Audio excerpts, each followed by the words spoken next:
God, it's cold. Okay, we are ready to begin. We are joined by Coach Schaefer, Madison Booker, Rory Harmon, Kyla Oldacre, and Shay Holly. If you'll get your hands up after Coach gives his opening comments, and we will get you a mic.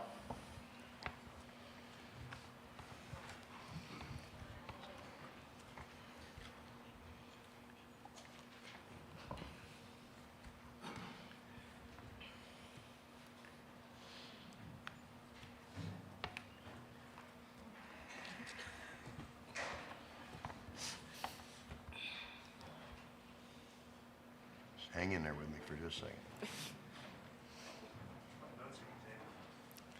He's got a circle. You know the some old things, Danny. That's a good one, Sid. That'd be a good one to circle. 9. Wow. Well, just first off, I'm just, I'm humbled, I'm grateful, I'm honored to be able to coach this group of young ladies.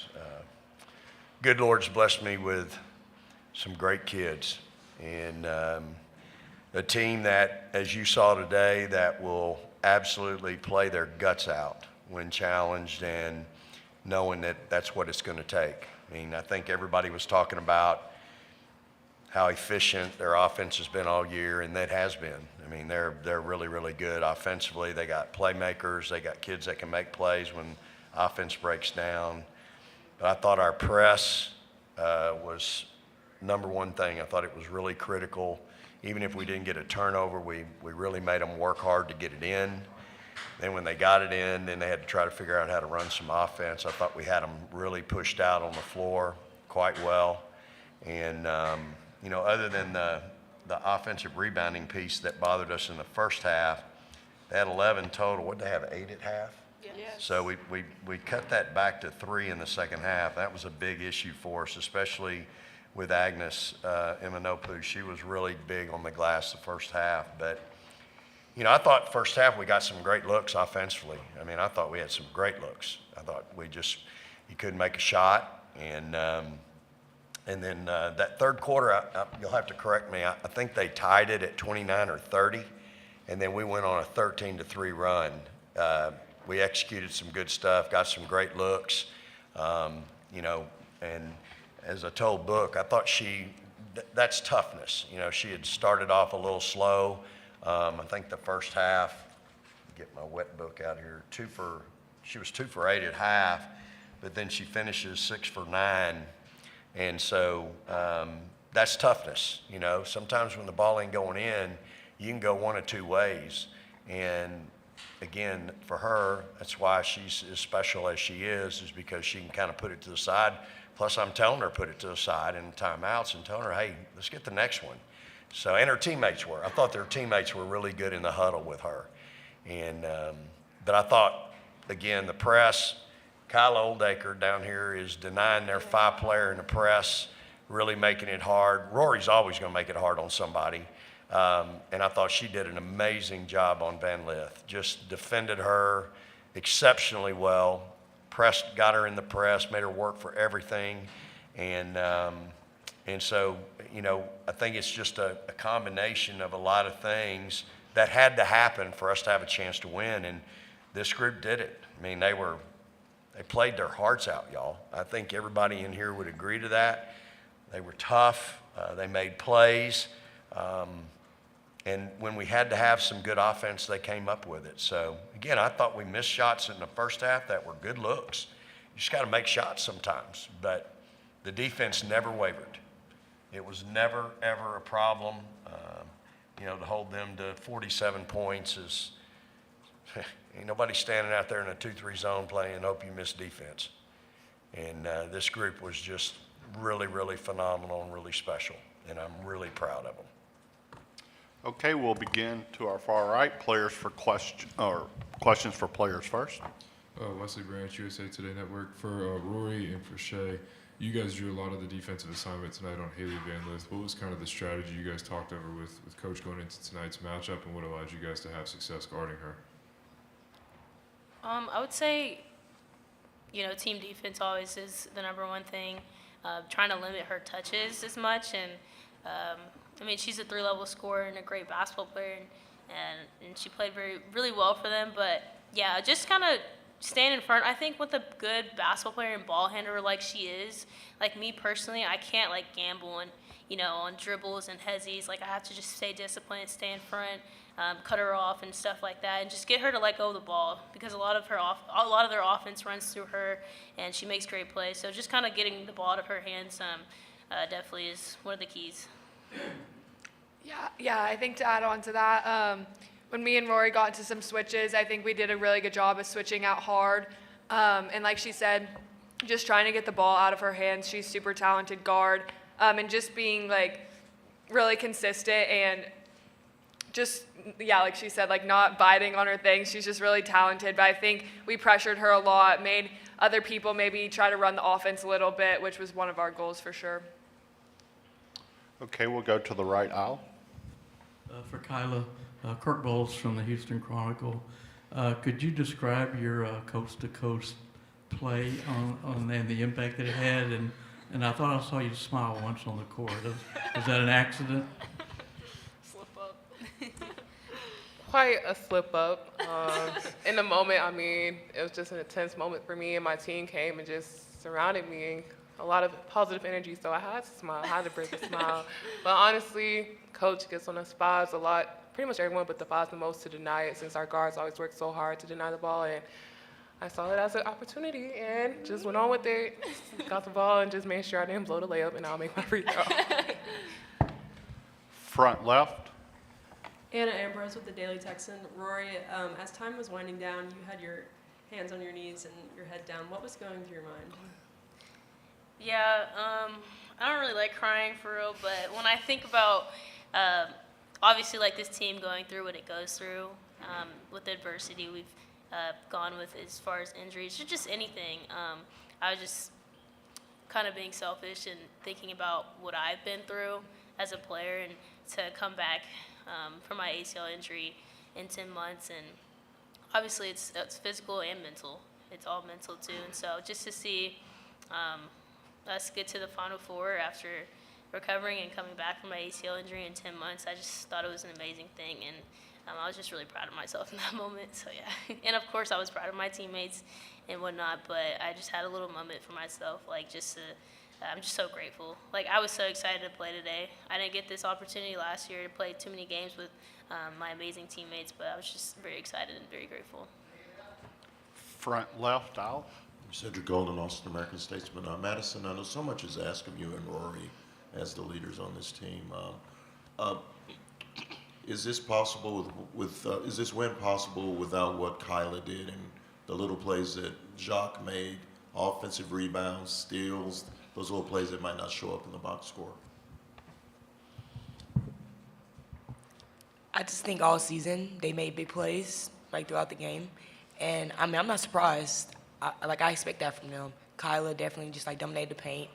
Jock, I think a great rebounder for us. Just kind of like them, more like garbage buckets, but also she's a baller. She's a hooper. I tell Jock all the time she's a hooper, and just when Jock's and her patient through the offense, I think she's a great basketball player, and she will be. Once she started like settling down, but I expect these things, and I expect all my teammates kind of step up. I think the thing is like, kind of like throughout this tournament, everybody stepped up. It's been from everybody, but it's been like this like throughout the season, throughout conference. We have just different people step up, and it's just me and Rory, like we're just being leaders. Like we're just talking. We're kind of trying to like set like an example for the team. But I expect it. It's been like this all season, so why not keep doing it? To the right. Thomas Ashworth with AL.com. Rory, when you look back on this team in the future, just what intangibles do you think led this team to this point, and what will you remember about this team specifically, as opposed to others you've been a part of? Yeah, I'll remember just the passion that and how bad we just really want it. Coach showed us a picture of his team when is it? I know the team.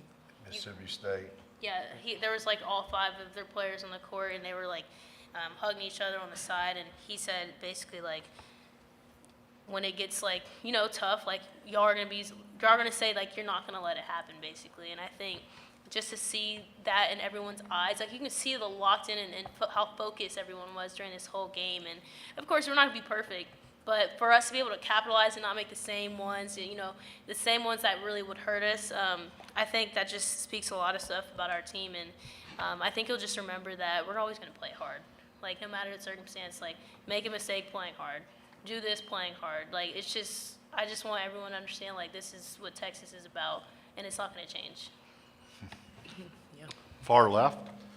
Madison, in October, we were asking y'all what the team goals were for the season. You said the first goal was to get over the Elite Eight hump. I'm kind of wondering, how does it feel to accomplish that, and what's next for this team? I was trying to tell somebody, it means a lot to us, but I think it means a lot more to Coach Schaefer. I mean, if y'all just had a camera just kind of following him around, like a day in life of Vic Schaefer, I just think that you'll be at the gym all day. You'll be in his office watching film with him all day. And just the dedication that this coach has, and just like the want he wants for us, to be a great basketball player, especially a great team, like, I think he deserves it. Like, he puts in the work. I mean, and he's not playing a minute right now. We are. And I just think, for us to kind of come out today especially and play this great, like, TCU team, great offense, and just play defense. I mean, like, that's like name of the game for him is defense. Defense wins games. And just to be focused, like, locked in, like, the first 5 minutes, I just think that means a lot to him. And I'm happy, to be part of that and to help him, get to the Final Four. I watched him to Mississippi State, and I'm happy to, be a part of it at Texas now. But, no, it means a lot to us. I think, when I also think about the summer workouts, the conditioning, like, it's paying off, I was just thinking about that in the locker room, like, dang, I really been on this team all the time. We've been through everything, conditioning, tired, on the ground, locker room, gassed out. But, no, I mean, these are the moments that, you work for and you dream for, and it's fun, but, sometimes you look back like, dang, we've been through a lot. But just for this man, Vic Schaefer right here, I'm happy to do it for him. Back left. Parker May with Stanford University. For Shay, you've been a part of this program for 5 years, all 5 years with Coach Schaefer. What does it mean for you to finally get to the Final Four as your roles continue to increase? Yeah, I mean, it means everything to me. I know it means everything to every single one of us. Being able to be here for 5 years, I've gotten to see like Rory's whole career. I've gotten to see Coach Schaefer's whole career at Texas. I'm just so blessed and so grateful for the experience. We've made it. This is my 4th time in the Elite Eight, which is that's a blessing in itself. But to be able to go to the Final Four with Coach Schaefer, my last year, it's so special. This is something I'll remember forever. Tell your kids about. It's one of those moments, and I'm just so blessed, honestly. Far right. Ben Pickman with The Athletic over here. 2 for Rory. One is just what was it like having Vic still give you directions and pointers as you climbed up the ladder about where to cut the net down and how to do that? And 2, just now that you have advanced to the Final Four, how do you reflect on some of the Elite Eight losses that you've been through and that you guys have been through in this moment? Yeah, to answer your first question, he's always going to be looking after us for sure in every situation, even climbing up a ladder. So, which is actually kind of dangerous, but he was going to be right there just in case. So I appreciate him for all of that. But that kind of just shows you what type of person he is, not what type of coach, but what type of person he is. And but as far as your second question, can you ask it again? So I can gather my thoughts. Sure. I mean, you were talking about kind of your journey and all that you went through in the last 10 months, but over your career here, coming up short in the Elite Eight you guys have, just how do you kind of put those losses in perspective in this moment? Yeah. You only come up short once. Yeah. We always kind of complain about it internally within our team, how we're tired of not getting past that Elite Eight game. But when you think about it, that's a really tough game to get across. And so we shouldn't be too hard on ourselves, but obviously we have a standard here, and our standard is what we're doing right now. And we're here for a reason. That's what I say. We're here for a reason. We worked hard for a reason. Everything happens for a reason, and we put our faith into that. So. Our final question in the room to the left. Yeah, Mike Vopel, ESPN.com. Rory, if my math is right, I think you were 2 months old the last time Texas made a Final Four in 2003. I know you guys all see Coach Conrad around, and you have been, reminded about Texas's history. But now that you are going back, you've got Texas back in the Final Four. What does that mean to you and your teammates from a Texas, tradition and history standpoint? Yeah, Coach Jody, she's the standard. Like, her being around us, I get the vibe. She has that aura to her. And so, I mean, she laid the foundation for us. And, yeah, I guess when you look back and see how long it has taken, and to see that we've been to all the tournaments while Coach Schaefer's been here, the Elite Eights, won a SEC championship, a Big 12 championship. There's a lot of things that are changing around here. And I think, obviously, like I said, we're just laying more of that foundation and increasing our standard every day. So, yeah. We're going to go to Zoom and take a question from Corey.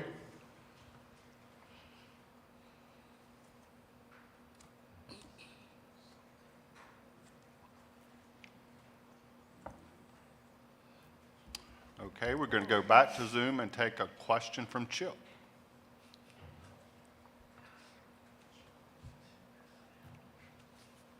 Chip? Yeah. Okay, ladies, thank you. You're dismissed.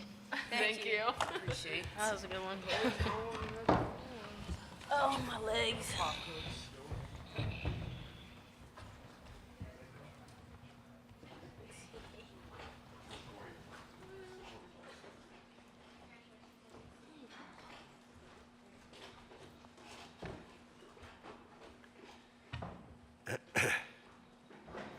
Okay, we'll start right here on the left aisle.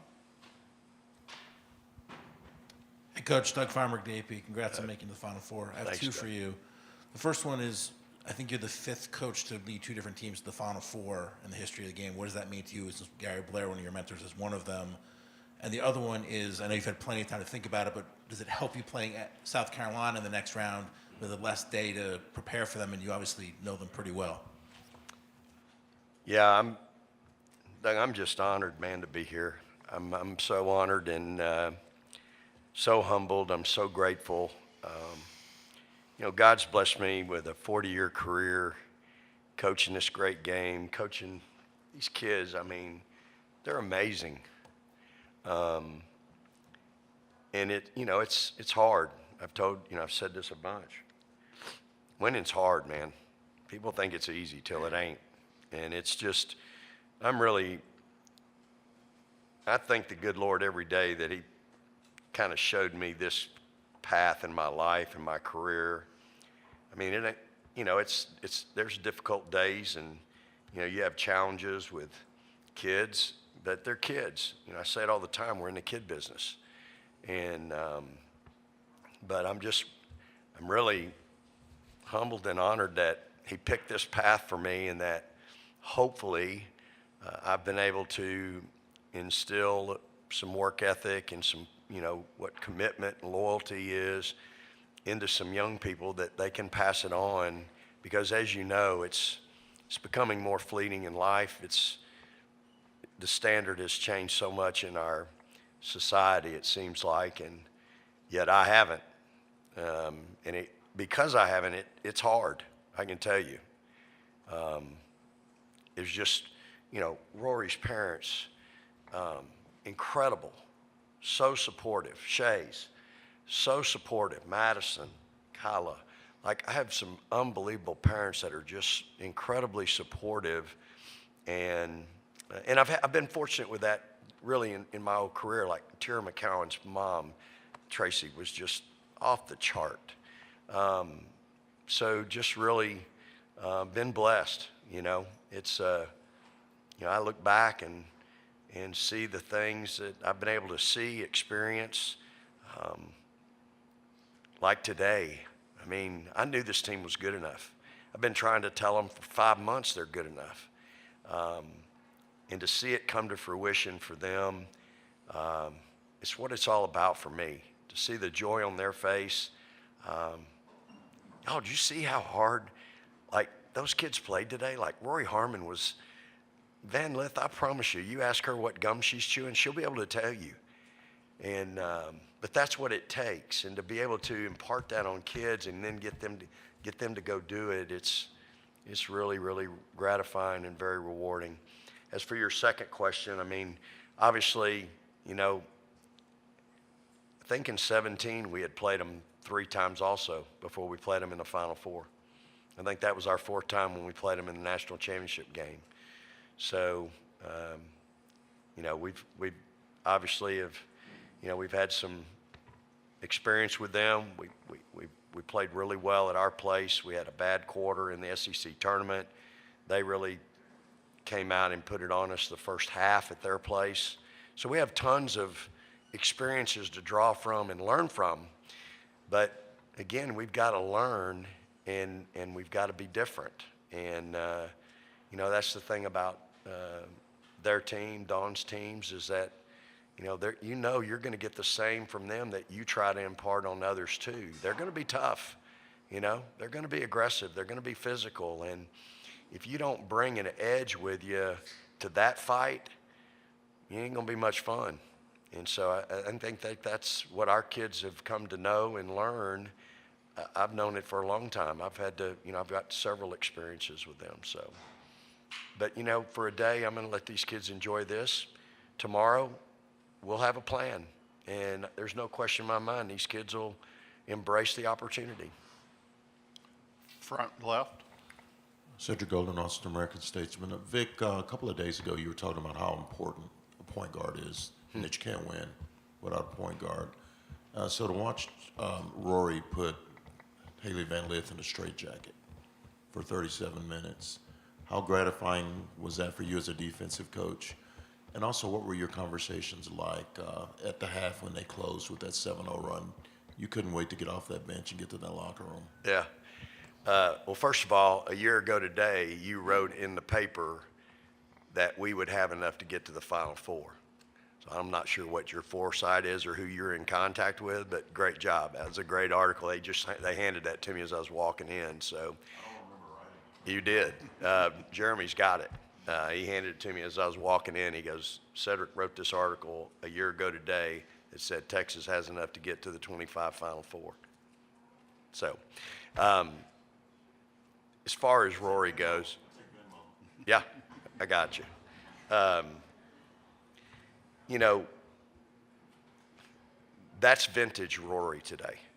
The only turnover she has is the one I made her stand there and eat to end the game. She don't really have a turnover today. 5 assists, no turnovers. But that to me is vintage Rory. She embraces the defensive challenge. She loves it. She eats it for breakfast. She was accountable today in huddles. We had a couple of empty possessions where I thought we might have been able to do something different. And she's like, Coach, it's me. I got it. I couldn't wait to get in the locker room because I was disappointed in how we let the half end. And it was all fundamentals to me. It was all our fundamental defense that we shouldn't be making those mistakes. We helped off the shooter twice in the first half on ball side. Like, help off ball side penetration. The goal was make them make a tough shot, make them make the spectacular. And so I was disappointed in the half on a 7-0 run after we'd worked hard to get up. But as we were standing there talking and my staff was coming at me about all these things, I'm like, guys, really defense ain't our problem. We missed a bunch of shots first half. I thought were good looks. We just missed those shots. And, the offensive boards bugged the crap out of me. 21 had 6 at halftime. They had 8 total, and she had 6 of them. She was just physically whipping us. And so I had to get in there and kind of have a little come to Jesus on that. I didn't think we were denying a certain player on the floor that their offense ran through that we had talked about for 2 days. If you cut that piece off, the rest of it dies. And I had a guard on her that should have been able to do it, and we weren't doing it. So that had me a little bit upset as well. But we had forced 11 turnovers at half, so wasn't like we weren't just doing a lot of things, but I just thought, again, we didn't have much of an inside game effort. Our effort to rebound offensively was poor. We only had 3 offensive. And so I just, there were some things I needed to talk to them about and let them know, hey, we got to fix this, y'all. It's not that hard and difficult, but we can't have the lapse of giving up a 7-0 run to close the quarter. So that was kind of the conversation at halftime. Right, Al? Kirk Bowles from the Houston Chronicle. The last game you had Brianna and Jordan really come through for you. Yeah. Today, how impactful did you think Kyla and Jacques were in the moments they had in the second half? Yeah, no question. I thought, Jock, when I went in there and immediately went to 21 getting a rebound, I said, who in the heck in this room can keep 21 off the glass? She stands up, raises her hand, and goes, Coach, I can do it. And, it kind of juiced up my team a little bit. And so, for her to do that is what you want. And then Kyla, there's no question the impact she had on the game. And she's 4 out of 7. She had 5 rebounds. She had 2 steals, had a block shot. I mean, she really, neutralized Sedona to an extent. And, Sedona has, 4 points and had a couple turnovers. So, I thought her and Taylor both were really good down there. But Kyla, Kyla wants to please. She wants to do well. She wants to impact the game. She wants to impact her team. And, sometimes you can want it so bad, it becomes an Achilles for you. And so it was good to see her. I know she had a little sit down and visit last night, and and I thought she came out of that meeting really, really good. And I'm happy for her because I know how bad she wants to impact our team. And she certainly did that today. I mean, she's up there in the press denying, because they were trying to get the ball in through their 5-player. And she's up there denying like crazy and helping us get those 5 counts that we got. So special effort. The kid playing her heart out. To the left. Anna Ambrose with the Daily Texan. Anna. Coach, you fell to your knees as the clock was running out. What were you feeling in that moment? Yeah, I've been there before. Like I said, I mean, you can want something so bad for somebody, and for some, for this team, I wanted it really bad for them. And, I'm emotionally invested in what I do. It's not a check for me. Like, I'm in this game and I see, and it's fine. It's okay if that's what it is, but it ain't for me. This is not a check. This is who I am. Unfortunately, a lot of people say it's not who you are, it's what you do. But for me, it's who I am. I can't sugarcoat that. There's no denying it. My family has suffered throughout the course of time with time away from them. My kids suffered when they were young because I was so invested with who I was and what I was doing for Coach Blair. And but this is the life I've chosen to live. And so when you're sitting there and the minutes are ticking off, the seconds are ticking off, and I have so much pride for my kids. Like, I'm so proud of them, how hard they played today. Like, anybody that watched that game today, when they turned the TV off, they had to go, wow, that freaking team plays their ass off. Excuse me. But you just have to admire them. And for me, I was just giving thanks to the good Lord for blessing me with them and for that moment, because I take it as a real blessing. These times are fleeting, y'all. People want to talk about, well, you've been here 7 out of the last 8 years, and, you didn't make it 5 of the years. But, we did make it 2 of them, and they were pretty good teams. And, but that's the media, right? I mean, everybody's got their own opinion about things. When we walked out of the championship game at the SEC tournament, you got people wanting to complain about my offense, and we can't make it to the Final Four because of our offense. Well, I've watched other teams play, and they're scoring 50 points, 54 points, and ain't nobody complaining about their offense. But that's just the scrutiny that I guess I get, my team gets. I don't know. It's not very fair, but that's the world, right? That's life. So you just put your head down and you go to work. You do what's got you where you've been, where you've gone. And you know what? In my mind, it's what's helped us win. My kids embrace it, and they love it. And so, you know, we can be better, certainly. We can be better offensively. We can be better in a lot of things. We can be better going to offensive board. We used to be really good going to the offensive boards.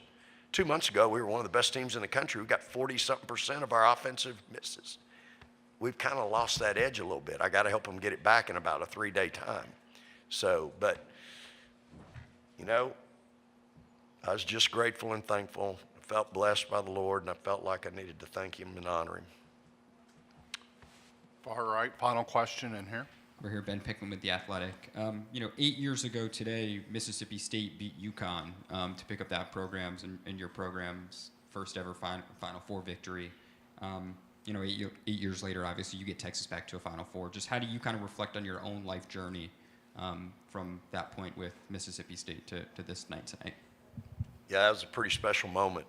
You know, I think of Morgan Williams all the time, not for that shot, but for who she was and what she brought to that team. And, you know, I've had some really great point guards over the course of my career.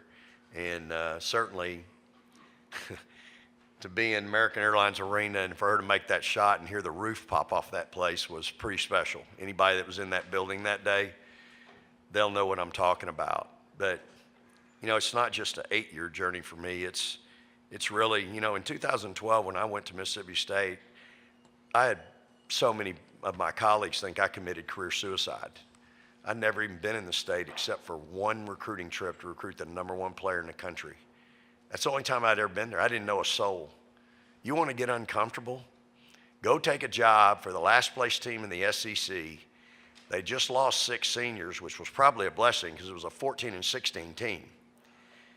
You got no staff hired, and you really don't have much returning on your team. Great kids, but obviously there's a reason why things happen the way they did. But you want to get uncomfortable, take that job. Drive down Highway 12 every morning, go into the office with no staff and no team.